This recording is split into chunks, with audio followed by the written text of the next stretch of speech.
నమస్తే. Welcome to our channel. నేను మీ పద్మావతి. ఏంటి పీరియడ్స్ టైంలో మహిళలు దేవస్థానాల్లోకి రావచ్చా? దేవస్థానాల్లోకి రావడమే పక్కన పెడితే అసలు దేవుళ్ళని పూజించొచ్చు, పూజలు చెయ్యొచ్చు, వాళ్ళని ముట్టుకోవచ్చు కూడానంట. ఇది నిజంగా ఎక్కడైనా చెప్పబడిందా ఇలా చెయ్యొచ్చు అని? పోనీ ఇది కూడా వదిలేద్దాం. ఎవరైనా ఇంట్లో చనిపోయినా లేకుంటే ఏమైనా అంట్లు ముట్లు ఉన్నా సరే ఖచ్చితంగా దేవస్థానానికి వెళ్ళొచ్చు, పూజించొచ్చు అని అంటున్నారు. మరి ఇది ఇంతవరకు కరెక్ట్? మరి ఈ రోజు దీని గురించి మాట్లాడడానికి ప్రముఖ ఆధ్యాత్మికవేత్త మరియు జ్యోతిష్య పండితులు, మహాజ్ఞాని డాక్టర్ ముల్లపూడి సత్యనారాయణ గారు ఉన్నారు. ఆయనతో మాట్లాడి ఇది అసలు ఎంతవరకు వాస్తవం అనేది తెలుసుకునే ప్రయత్నం చేద్దాం. మీరు కూడా చూసేసేయండి. నమస్కారం గురుగారు. నమస్కారం అమ్మా పద్మావతి.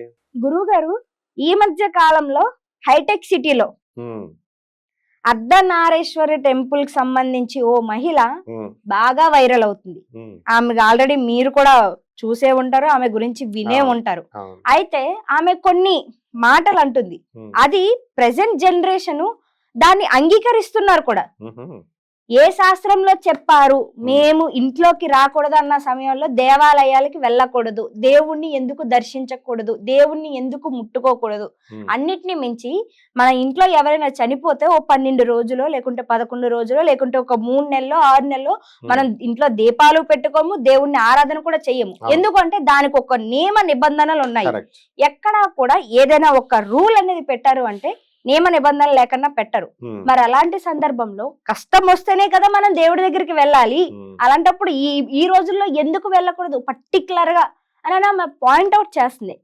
అసలు ఎందుకని ఆమె ఇలా చేస్తుంది? నిజానికి అసలు వెళ్ళచ్చా వెళ్ళకూడదా? సాధారణంగా దేవుడు అంటే అర్థం తెలియనటువంటి వాళ్ళే ఇలా చేస్తారు. గుళ్ళకి వెళ్ళే వాళ్ళకి దేవుడు అంటే ఏంటో తెలీదు, గుళ్ళు కట్టే వాళ్ళకి తెలీదు. గుళ్ళకి మనము దేవుడు విగ్రహంలోనే ఉంటాడు అనుకుంటాం. అవును. భగవంతుడు అంటే ఆల్ పెర్వేడింగ్, సర్వవ్యాపకుడు, ఆల్ పవర్ఫుల్, అత్యంత శక్తివంతుడు. ఆయన మించి ఆయనకు అసాధ్యం అనేది ఏది ఉండదు, ఏదైనా చేయగలడు. Omniscient, omnipresent, omnipotent అని అన్నాం. అంటే దేవుడు అణుమణువులోనూ ఉన్నాడు. God is present everywhere in the atom, ప్రతి అణువులోనూ ఉన్నాడు. కాబట్టి ఆ అణువులో ఉన్నప్పుడు మన ఇంట్లో ఉన్నాడు, మన పూజా గదిలో ఉన్నాడు, మరి పూజా గదిలో పోనే బాత్రూంలో కూడా ఉంటాడు, ప్రతి చోట ఉంటాడు. ప్రపంచం అంతా విశ్వం భగవంతుడు తప్ప ఏదీ లేదు.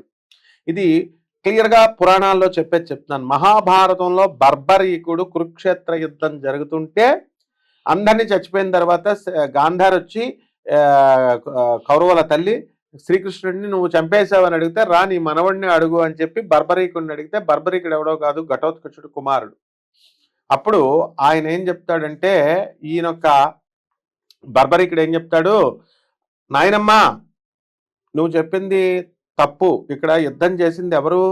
అర్జునుడు బాణం వేస్తుంటే అర్జునుడు కూడా కృష్ణుడిలా కనబడుతున్నాడు. తర్వాత కర్ణుడు బాణం వేస్తుంటే రివర్స్ గా కొడుతుంటే కర్ణుడు కూడా కృష్ణుడిలా కనబడుతున్నాడు. ఇక్కడ అర్జునుడు విడిగా కనబట్లా, కర్ణుడు విడిగా కనబట్లా, బర్బరీకుడికి పైనుంచి చూస్తున్నాడు కొండ మీద నుంచి. కాబట్టి భీష్ముడు బాణం వేస్తుంటే కృష్ణుడిలాగే కనబడుతున్నాడు, అర్జునుడు బాణం వేస్తున్నా కృష్ణుడిలాగే కనబడుతున్నాడు. కాబట్టి మొత్తం విశ్వం అంతా కూడా కృష్ణుడు వేసేది కృష్ణుడు, బాణం వేసేది కృష్ణుడు, ఎదురు తిరిగేది కృష్ణుడు. అంత కురుక్షేత్రంలో భటులంతా కూడా కృష్ణుడిలాగే కనబడతారు, భీష్ముడు, ద్రోణుడు. ఇది వాస్తవమైన ఇది అనమాట అని బర్బరీకుడు చెప్తే అప్పుడు గాంధారి తెలుసుకుంటుంది. అంటే ఈ ప్రపంచంలో దేవుడు మినహా ఏది ఉండదు, మనందరం కూడా మనము దైవ స్వరూపులమే. కాబట్టి మనలోనే భగవంతుడు ఉన్నారు. మరి విడిగా పని కట్టుకుని ఎందుకు వెళ్తున్నారమ్మా గొళ్ళకి అంటే, ఈ ప్రాపర్ జ్ఞానం చేయకుండా ఆ గుడికి వెళ్ళండి కష్టాలు పోతాయి, ఈ గుడికి వెళ్ళండి కష్టాలు పోతాయి, ఈ దానాలు చేయండి, ఈ గుళ్ళో బాగా డిబ్బీలో డబ్బులు వేయండి, ఇలా చెప్తుంటే ఈ ప్రదక్షిణలు చేయండి. ఇప్పుడు స్కూల్లో స్టూడెంట్ ఉంటాడు, వాడి సరిగ్గా మార్కులు రావట్లా, ఫెయిల్ అయిపోతున్నాడు ఎగ్జామ్స్లో, నువ్వు చదవరా నమ్మిడే కూడా బాగా చదువు అని చెప్పడం మానేసి ఈ పంతుళ్ళు జ్యోతిష్కులు వీళ్ళంతా కూడా ఏం చెప్తున్నారు, వెళ్ళి గురి చుట్టూ తిరుగు ప్రదక్షిణాలు, 108 ప్రదక్షిణాలు. ఆ గుళ్ళో ఉన్న పూజారి చెప్తాడు, ఆ గుళ్ళో ధర్మకర్తలు చెప్తారు, ఈ యొక్క బయట పంతుళ్ళు చెప్తున్నారు. ఇంకా ఆడేం చెబుతాడు, అలాగే పెళ్లి కావట్లేదు గుడి చుట్టూ తిరుగు, చెట్టు చుట్టూ తిరుగు. అలాగే ఈ యొక్క అప్పుల బాధలో ఉందండి, అసలే వీడు అప్పుల్లో మునిగిపోతే ఇక్కడికి వచ్చి గుడి చుట్టూ తిరుగు, ఈ లక్షపత్ర పూజ చేయి, అభిషేకాలు చేయి, చండీ హోమాలు చేయి, ఇప్పుడు ఇంకా బగలాముకి దశమహావిద్యల హోమాలు చేయని 1,00,000 2 లక్షలు పట్టరా అంటున్నాడు. వీడు అప్పుల్లో ఆల్రెడీ కూరుకుపోయాడు. ఈ వ్యవస్థ పాస్టర్లలో కూడా ఉంది. ప్రార్థన చేసినప్పుడు అప్పులు ఉన్నాయి స్వామి అని అక్కడికి వెళితే ప్రేయర్ చేసిన తర్వాత వీడి జేబులో డబ్బులు పాస్టర్కి ఇవ్వాలి. సో ఇక్కడ గుడికి వెళితే క్షవరమే తప్ప వివరం రాదనమాట. ఎక్కడికైనా పంతుల దగ్గరికి వెళ్ళినా, జ్యోతిష్కుల దగ్గరికి వెళ్ళినా, దేవాలయాల దగ్గరికి వెళ్ళినా ఇక్కడ డబ్బు ఎదురు ఇవ్వాలి కదా. మరి వాళ్ళు కూడా బతకాల, వాళ్ళ గురువులు ఇవ్వాలి కదా. దేవాలయానికి వెళ్ళాం, పాపం ఆ పూజారి వెయిట్ చేస్తూ ఉంటాడు, తీర్థం వేస్తుంటే ఓ 10 రూపాయలు వేస్తాడేమో అని. ఇలాంటి వ్యవస్థలో ఇప్పుడు దేవుడు అంటే కాన్సెప్ట్ వెళ్ళిన వాడికి తెలీదు, గుడి కట్టిన వాడికి తెలీదు, విగ్రహంలోనే ఉంది అంటాడు. మళ్ళీ వీళ్ళు ప్రచారాలు చేసుకుంటారు, ఈ విగ్రహం చాలా పవర్ఫుల్, ఇక్కడ మాత్రం మీకు వస్తే కోరికలు తీరిపోతూ ఉంటాయి. మరి నీకు ఇక్కడ ఈ యొక్క దిల్సుఖ్ నగర్ లో, కొత్తపేటలో ప్రత్యంగిర అమ్మవారు, వారాహి అమ్మవారి గుళ్ళు ఉన్నాయి. ఇక్కడికి వస్తే మీకు కోరికలు తీరిపోతాయి. మా దగ్గరికి విఐపీస్ వచ్చారు, సెలబ్రిటీస్ వచ్చారు. వాళ్ళ దెబ్బకి మహాలక్ష్మీదేవి గుళ్ళు, సరస్వతీదేవి గుళ్ళు అన్ని ఖాళీలు అయిపోయినాయి. సరస్వతీదేవికి ఎవరితో పని లేదు, ఇప్పుడు చదువు అవసరం లేదు, అందుకని సరస్వతి గుడి ఖాళీ, లక్ష్మీదేవి ఏదో కొద్దిగా, పార్వతీదేవి గుళ్ళు ఖాళీ. ఈ దెబ్బకి వారాహి ప్రత్యేకంగా దెబ్బకి ట్రెండింగ్ తీసుకొస్తారు. 20 సంవత్సరాల్లో ట్రెండింగ్ తీసుకొచ్చారు. నిమిషాంబిక గుడి అని ఒకళ్ళు పెట్టారు, నిమిషాలకి అంబిక అంట ఆవిడ.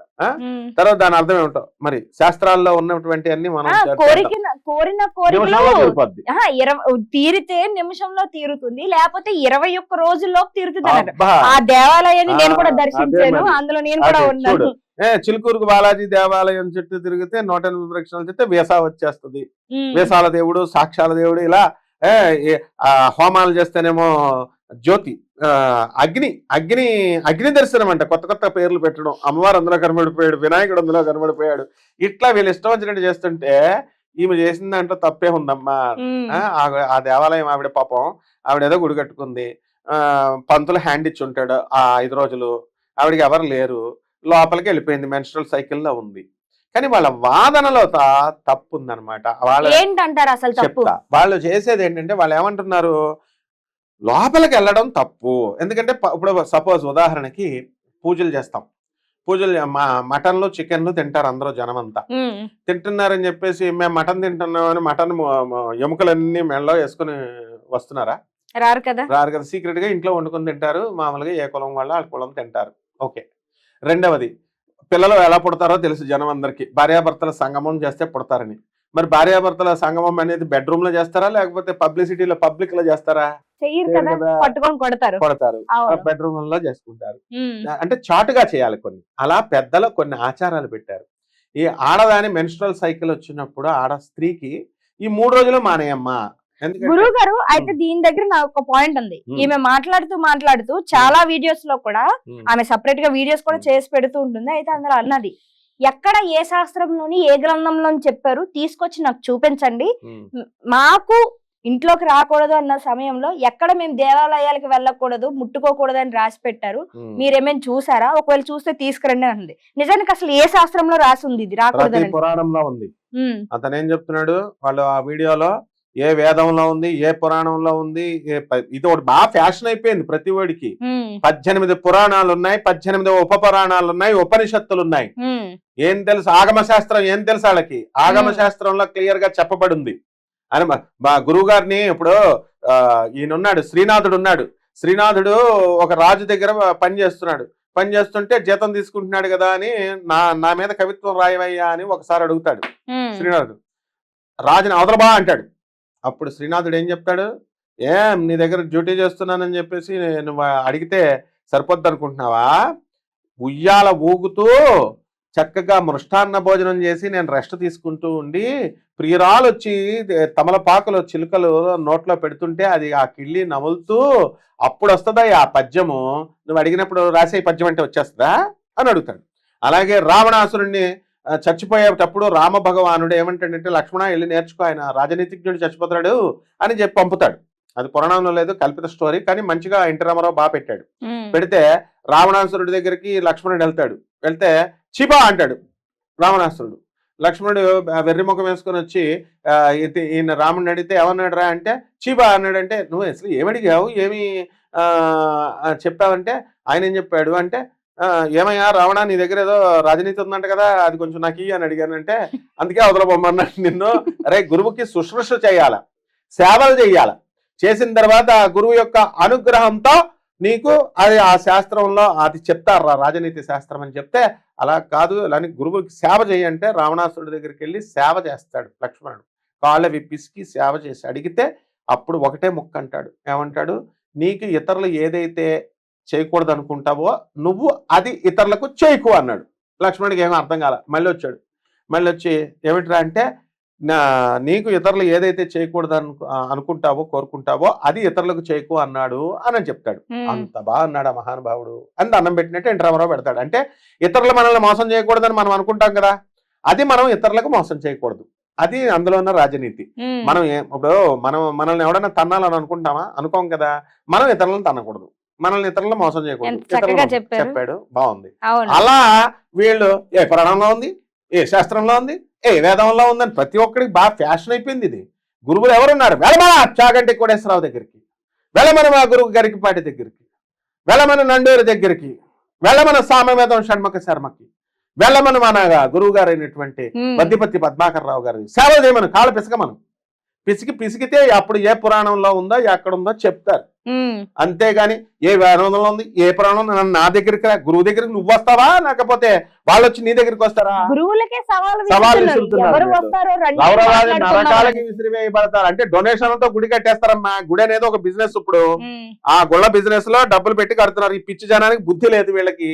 ఒక help the poor, help the needy అంటే ఒకటి చేయడు. స్వామి వివేకానంద గురువు, నరనారాయణులు రామకృష్ణ పరమహంస స్వామి వివేకానందలు అనాథలకు సేవ చేయరు, help the humanity, serve the humanity, this is the real service to God అని చెప్తున్నాడు. దైవ సేవ చేసేది వాళ్ళు. అంతేగాని గుళ్ళు గోపురాలు రాళ్ళు కట్టేసి రాళ్ళల్లో శక్తి ఉంది, రాళ్ళు ఏం చేస్తాయి రాళ్ళు, ఏం చేస్తాయి రాళ్ళు ఇవన్నీ. కాబట్టి దేవాలయాల కాన్సెప్టే బోగస్ అయినప్పుడు మనకి ఈ దేవాలయంలోనే లేడు కదా దేవుడు, అన్ని చోట్ల ఉన్నాడు కదా. అందుకనే మనము దేవుడికి సాకారం ఉంటుంది, ఆకారం ఉంటుంది, ఆకారం ఉండదని చెప్తాడు. ఎవడైతే విగ్రహంలో కేవలం రాయే కదా అని భావనతో ఉన్నా, ఎవడైతే గురువులో మనిషే కదా అన్న భావనతో ఉన్నా, ఎవరైతే మంత్రాలతో ఇవి అక్షరాల సముదాయమే కదా, ఇవి అక్షరాలే కదా అని అనుకుంటే రౌరవాది నరకాలకు వెళ్ళిపోతారని చెప్పారు. గురువుకి ఎదురు ప్రశ్న వేస్తేనే రౌరవాది నరకాలకు వెళ్ళిపోతారు. వీళ్ళు ఏమైనా గురువులా? వీళ్ళు ఒక దేవాలయం కట్టిన వాళ్ళు కట్టేసి పంతులను పెట్టుకోక ఆ 5 రోజులు. ఇప్పుడు మెన్స్ట్రల్ సైకిల్లో ఉన్నప్పుడు మెన్స్ట్రల్ సైకిల్ అనేటటువంటిది ఆడవాళ్ళకి తప్ప అని అడుగుతుంది ఆమె. తప్పు కాదు, అది ప్రకృతి ప్రసాదించిన వరం ఎవరికి? ఆడదానికి. దానివల్లే స్త్రీ మాతృత్వానికి ప్రతీక. ఆమెని మనం గౌరవిస్తాం. కామాఖ్యలో యోని రూపంలో అమ్మవారిని మనం పూజ చేస్తాం. అక్కడ బ్లీడింగ్ అవుతున్నటువంటి దేవతగా మనము కొలుస్తాం. అది తప్పని ఎవరు చెప్పారు? వాళ్ళు సైడ్ ట్రాక్ చేస్తున్నారు టాపిక్ ని. వాళ్ళు ఆడదానికి ఇది అవడం తప్పని వాళ్ళు అంటున్నారు. అది కాదు అక్కడ టాపిక్. నువ్వు మెన్స్ట్రల్ సైకిల్లో ఉన్నప్పుడు నీకు ఆగమ శాస్త్రం నువ్వు రూమ్ లోకి వెళ్ళొద్దని చెప్పింది, దేవుడి దగ్గరికి వెళ్ళొద్దని చెప్పింది. నువ్వెందుకు చేసావు అర్చన? అది క్వశ్చన్. ఈమె అర్చన చేసిందే కాక, ఈమె పూజ చేసిందే కాక మీరు కూడా రండి ఏం పర్వాలేదు అని అంటే తాను చెడిన గాడిద మొత్తం ఊరంతా చెడగొట్టిందని ఏమవుతుంది, తను చెడిన కోతి వనమంతా చెడగొట్టేసింది. అందుకని ఈ కోతి వచ్చి మొత్తం మిగతా వాళ్ళని చెడగొడుతుందని స్త్రీ యొక్క సౌఖ్యం కోసం చెప్పబడింది. మెన్స్ట్రల్ సైకిల్లో నీరసంగా ఉంటారు, హార్మోన్స్ ఇంబ్యాలెన్స్ ఉంటుంది, చికాకుగా ఉంటుంది, అత్తగారులందరూ పని చేయమని అంటారు. కాబట్టి పెద్దలంతా ఆలోచించి ఏం చెప్పారంటే, ఈ టైంలో రెస్ట్ తీసుకో అమ్మా, పడుకో హాయిగా, అందుకని ఇది ముట్టుకోకూడదు అది ముట్టుకోకూడదని శాస్త్రం పెట్టారు. లేకపోతే అత్తగారు కన్నతల్లి అవుద్దా, ఈ పని చేయి ఆ పని చేయి అంటుతామని చెప్పుద్ది. అందుకోసం రెస్ట్ చెప్పారు. అంతేగాని అది ముట్టేసుకుంటే ముట్ట అవుతుందని కాదు. గాలికి ముట్టుండదు, నీరుకు ముట్టుండదు. ఓకే, బస్సుల్లో వెళ్తున్నారు. ఇప్పుడు వీళ్ళు ఒక బహిష్ట అయినటువంటి స్త్రీ, మిగతా వాళ్ళంతా భక్తులు వెళ్తుంటారు, ముట్టుకుంటారు. మరి వీళ్ళకి తెలియనప్పుడు వీళ్ళు దేవాలయాలకు వెళ్తారు, మిగతా వాళ్ళు వీళ్ళు ముట్టుకోలేదు. నేను బహిష్టాన్ని నేను మిమ్మల్ని ముట్టుకుంటున్నానంటే అంతా బస్ దిగి పారిపోతారు, వాళ్ళకి వెళ్ళరు వాళ్ళు. అంటే సీక్రెట్ గా జరుగుతాయి ఇవన్నీ. ఇవి సీక్రెట్ గా ఉంచాల్సింది తీసుకొచ్చి బహిష్టం చేసి ఏదో పెద్ద గొప్ప విషయంలో మీరు కూడా వచ్చేయండి బహిష్ట అయిన వాళ్ళు అంటే ఎట్లా? బహిష్ట అయినటువంటి వాళ్ళు వెళ్ళకూడదని ఆగమ శాస్త్రం క్లియర్ గా చెప్తుంది.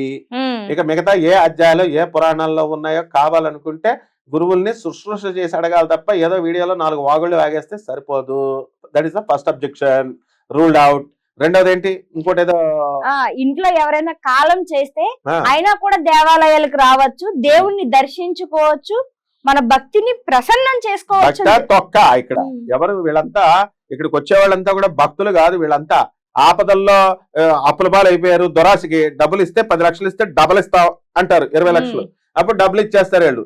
ఆ డబ్బులు లాస్ అయిపోయారు కదా, అందుకని దేవుడు గుర్తొస్తాడు. ఆ తర్వాత గ్రీడీ ఒక అవును. సాఫ్ట్వేర్ ఇంజనీర్ కావాలా, అమెరికా కావాలా, ఆడు తర్వాత వదిలేసి వెళ్ళిపోతాడు, అది వేరే విషయం. అవును. ఇలాంటివన్నీ కూడా అవకాశాల గుళ్ళకి వెళ్ళే వాళ్ళు అందరూ అంతే. కేవలం 1% ఏదన్నా ఎక్సెప్షన్ మంచోళ్ళు ఉంటే, కృష్ణుడే చెప్పాడు స్వయంగా భగవద్గీతలో, అర్ధార్థి డబ్బు కావాలనుకునేవాడు నన్ను నేను ఇస్తాను, కామార్థి వాడికి ఏ కోరిక కావాల్సి ఇస్తాను నేను. కానీ లాస్ట్ లో ఒకటి చెప్పాడు, నిష్ఫలాపేక్షతో నన్ను పూజ చేసేవాడికి మాత్రం నాకు వాడి ఇష్టడు అన్నాడు. కాబట్టి గుళ్ళకి వచ్చే బ్యాచ్ అంతా కూడా ఈ బ్యాచ్ గుళ్ళకి వెళ్తారా, ప్రదక్షిణలు చేస్తారా, రారా ఒకసారి ఒక అధ్యాయం అప్పచెప్పు, షిరిడి సాయినాథుడు అధ్యాయం ఫస్ట్ చాప్టర్ అప్పచెప్పండి, సాయిబాబాని క్లీన్ చేస్తారనమాట వాటర్తో, సోప్ మళ్ళీ మంచిగా రావాలని క్రీమ్ సోపులతో పోటీ పడతారు అక్కడ. మామూలు రెగ్జానా సోపుతో అయితే తక్కువ వరాలు, క్రీమ్ సోపులతో అయితే ఇంకా ఎక్కువ వరాలు. చదువుకున్న ఆవిడేమో చదువుకున్న ఆమెమో ఆ గుడి ముందు తుడుస్తుంది, సపోజ్ ఫర్ ఎగ్జాంపుల్ కల్లాపేస్తుంది, సేవ అంటారు వీళ్ళు. ఇంకో చదువుకున్న ఆమె వచ్చి నేను కూడా అక్కడే తుడుస్తాను, నేను ముగ్గేస్తానంటది. ఈమె చదువుకుంది కదా, డిగ్రీ చదివింది కదా, ఈమె బోధనలు చేయొచ్చు కదా, ఆమెమో అంట్లతో కొంచెం ముగ్గులు వేయచ్చు కదా. నో, అందరూ సేవ అంటే ఎక్కిచ్చేశారు జనాలకి. దేవుడు సేవ, ఆశ్రమాల సేవ, స్వామీజీల సేవ, వీళ్ళు మాత్రం బిజినెస్లు చేస్తారు.